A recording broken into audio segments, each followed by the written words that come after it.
Welcome everyone to lben's Tea House. I am your host, lben. Tonight let's talk about Liwan Plaza in Guangdong, known as the most ominous place in China.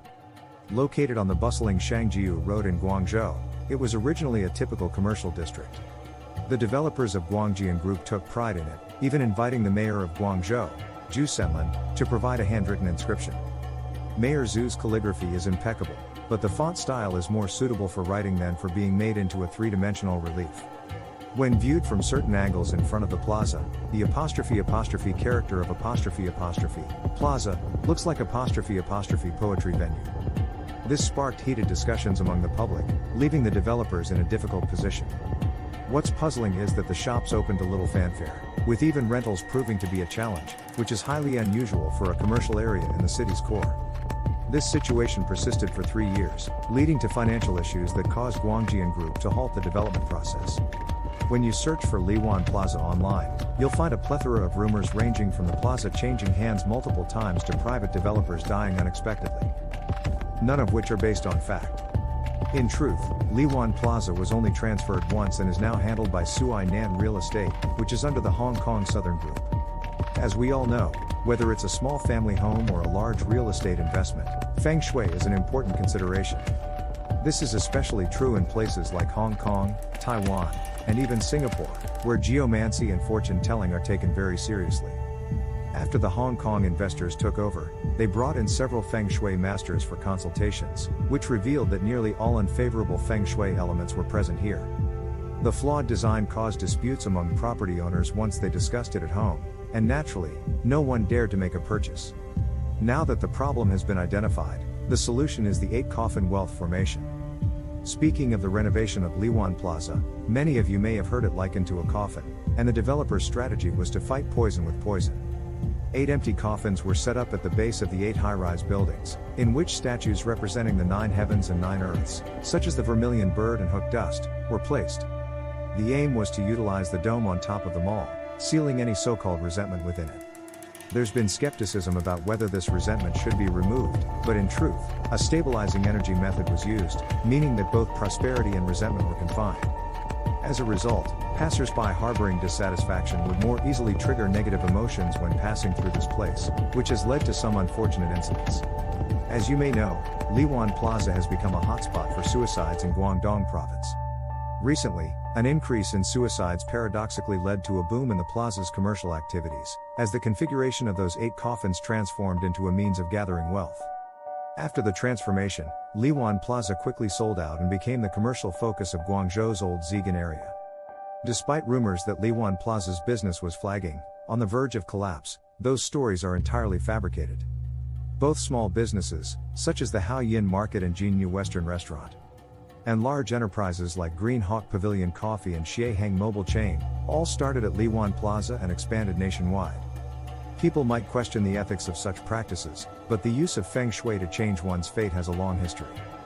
Moreover, the case of the Great Moon City is also a result of feng shui intervention. It adopted the techniques of Meishan witchcraft, which resulted in an architectural design containing numerous elements associated with the number 3. The intention behind this labyrinthine design was to attract and retain customers, promoting consumption, even though it might initially confuse visitors. Over the years, Great Moon City has also had its share of accidents but remains a successful commercial model.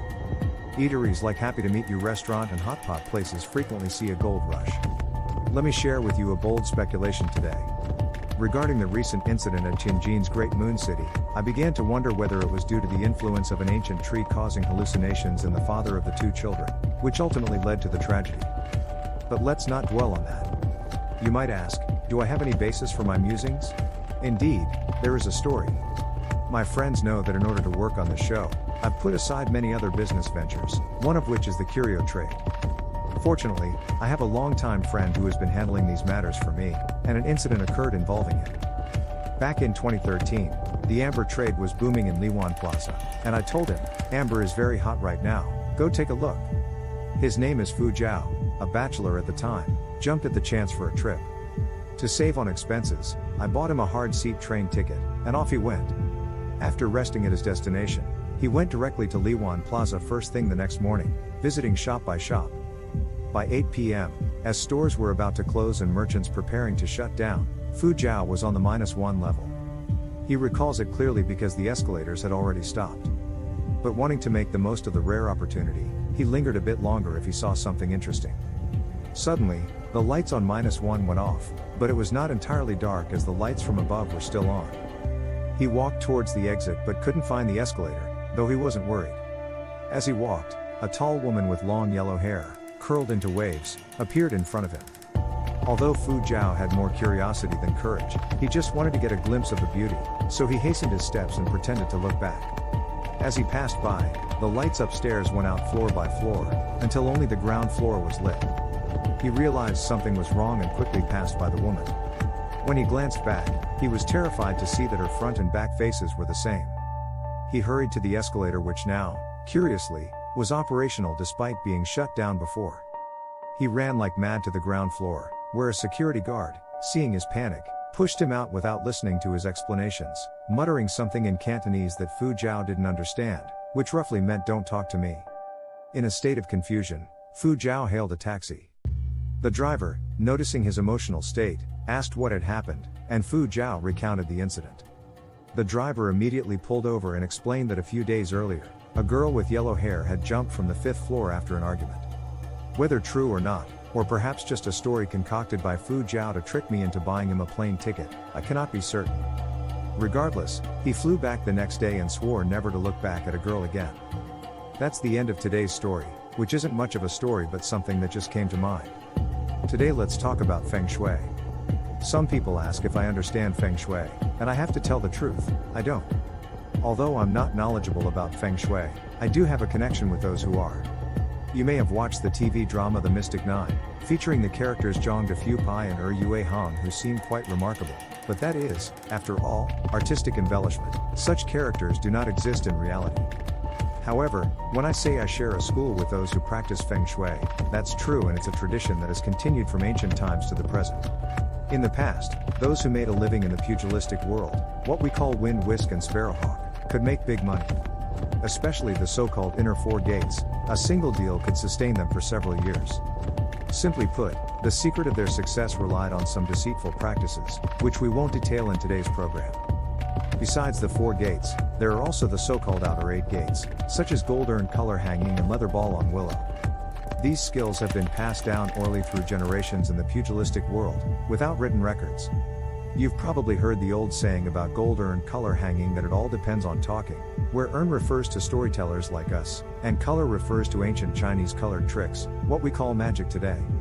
The master teaches you to make fish tanks or hide brazier by hand, many of which rely on sleight of hand. But the most important thing the master will teach you is how to use verbal skills to perform misdirection. Think about the Taiwanese magician Lu Qian, how popular he was a few years ago. He not only knew magic, but also had to perform. Hanging, on the other hand, refers to those who perform martial arts, setting up a stage, drumming while performing, and drawing in money with narrated acts. Shandong used to be known for martial arts, and many performers came from there.